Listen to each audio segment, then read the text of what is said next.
AP తెలంగాణలో పెరగనున్న assembly స్థానాలు. దేశంలో పార్లమెంటు స్థానాలను పునర్విభజించాలని కేంద్ర ప్రభుత్వం నిర్ణయం తీసుకుంది. ఇందులో భాగంగా 2 తెలుగు రాష్ట్రాల్లోనూ అసెంబ్లీ స్థానాలను పెంచనున్నారు. రాష్ట్ర విభజన తర్వాత అసెంబ్లీ స్థానాలను పెంచాలని అనుకున్నా ఇంతకాలం ఆ ప్రక్రియ ముందుకు సాగలేదు. ఇప్పుడు దేశవ్యాప్తంగా డీలిమిటేషన్ చేపట్టాలని నిర్ణయించడంతో ఈ 2 తెలుగు రాష్ట్రాల్లో లోక్సభ, అసెంబ్లీ స్థానాలు పెరగనున్నాయని చెబుతున్నారు. డీలిమిటేషన్ ప్రక్రియతో 2 రాష్ట్రాల్లో కలిపి మొత్తం 84 అసెంబ్లీ స్థానాలు పెరుగుతాయని అంచనా వేస్తున్నారు. ఏపీలో ప్రస్తుతం 175 అసెంబ్లీ స్థానాలు ఉండగా అదనంగా 50 పెరుగుతాయని చెబుతున్నారు. దీంతో ఏపీ అసెంబ్లీ స్థానాల సంఖ్య 225కు చేరనుంది. అదేవిధంగా తెలంగాణలో ప్రస్తుతం ఉన్న 119 స్థానాలు 153కు పెరిగే అవకాశాలు ఉన్నాయంటున్నారు. ఈ రాష్ట్రంలో కొత్తగా 34 అసెంబ్లీ స్థానాలు పెరిగే అవకాశాలు ఉన్నాయి.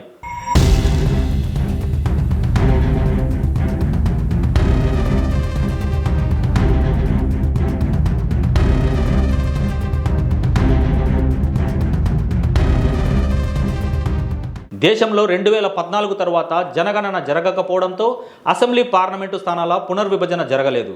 తాజాగా జనగణనకు కేంద్రం సై అనడంతో అసెంబ్లీ స్థానాలు పునర్విభజన ప్రక్రియకు అవాంతరం తొలగిపోయినట్లు భావిస్తున్నారు.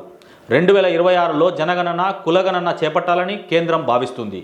దీంతో 2027లో డీలిమిటేషన్ చేపట్టి అసెంబ్లీ, పార్లమెంటు స్థానాలను పెంచాలని ప్రభుత్వం ప్రతిపాదిస్తుంది.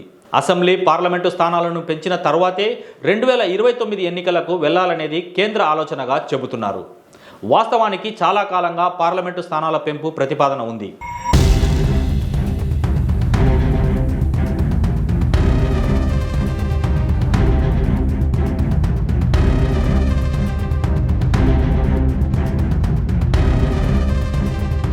ప్రస్తుత జనాభా ఆధారంగా పార్లమెంటు స్థానాలను పెంచాలని కేంద్రానికి కొన్ని ప్రతిపాదనలు అందినట్లు చెబుతున్నారు. అయితే జనాభా ఆధారంగా పార్లమెంటు స్థానాలను పెంచితే దక్షిణాదికి అన్యాయం జరుగుతుందనే వాదన తెరపైకి వచ్చింది. బీహార్, ఉత్తరప్రదేశ్ వంటి ఉత్తరాది రాష్ట్రాల్లో ఎక్కువ సీట్లు పెరుగుతాయని, ప్రాంతీయ సమతుల్యత దెబ్బతింటుందని ఆందోళనలు వ్యక్తమయ్యాయి. అయితే ఈ ప్రతిపాదనను కేంద్రం ఖండిస్తూ వస్తుంది. ఇంతవరకు జనాభాపై ఖచ్చితమైన లెక్కలు లేకపోవడంతో పార్లమెంటు స్థానాల పునర్విభజన సాధ్యం కాదని కేంద్రం స్పష్టం చేస్తూ వస్తుంది. మరోవైపు జనాభాతో ముడిపెట్టకుండా ప్రతి రాష్ట్రంలో కనీసం 20% స్థానాలు పెంచాలని కొత్త ప్రతిపాదన తెరపైకి వచ్చింది. ఈ గందరగోళ పరిస్థితుల నడుమ కేంద్రం జనగణన చేపట్టాలని నిర్ణయించడంతో ఊహాగానాలకు తెరపడింది.